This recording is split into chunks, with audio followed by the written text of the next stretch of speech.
People misunderstand this word psychic. I'm psychic.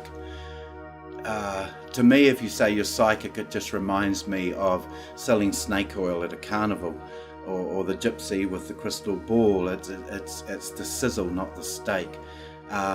They misunderstand what it is to be psychic. You think a psychic is some holy person who has all the answers, and we lift our psychics and mediums up and we treat them like gods.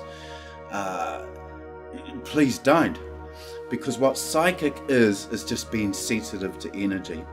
Consider you have a friend or a stranger comes in and they're sad, and you're sensitive to energy. You say, you're sad, and you can see that they're sad because you care, and you can pick it up because you care about other people. You're compassionate.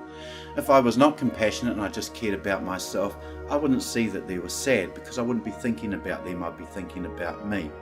So the more sensitive you are to energy, the more psychic in a sense. So don't use the word psychic, use the word psychically sensitive. And the way to get psychically sensitive is to lift your vibration. The way to lift your vibration is to have compassion, have a community outlook on life, is to care about people, is to have good human moral values, but not inhuman moral values. Good human moral values. That's what psychic's about.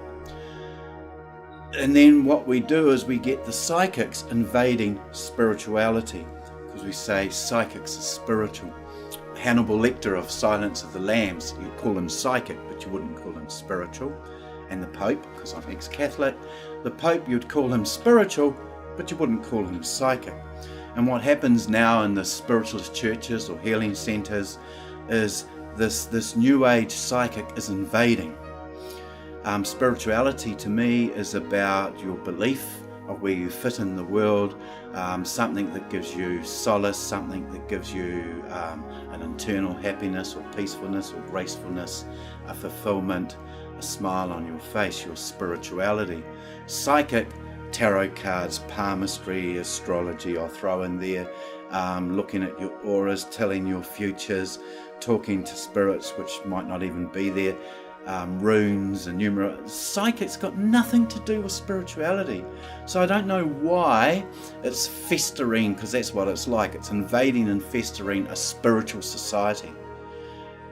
Imagine your partner's just died and you think, I'll go to a spiritualist church because I understand spiritualist churches to have a medium who will give me proof of life after death. And the medium says, oh, your partner's just died. Their name is, they died from this, and all the proof of who they are. And they want to say how much they love you, that they're okay, etc., etc. That sort of meeting, that sort of mediumship would be heartwarming. So, your partner's died, you go to a spiritualist church, and their guest speaker is a numerologist who asks you for your birth date. It's got no place in a spiritual church. I guess if I ran a spiritual centre, I would invite speakers such as the local Catholic priest. I'd invite a Taoist from the Tao Centre. I'd invite a funeral director to talk about his experiences. I'd invite people who have a spiritual spin, or because it's a spiritual centre. But then on saying that, my spiritual centre would probably last for 1 week and no one would go to it, because it appears to me, in my observation, people are more interested in getting a psychic message than they are finding that harmony within themselves. That's just a reflection on our age. That's a reflection on the energy shift, which I don't believe in energy shifts.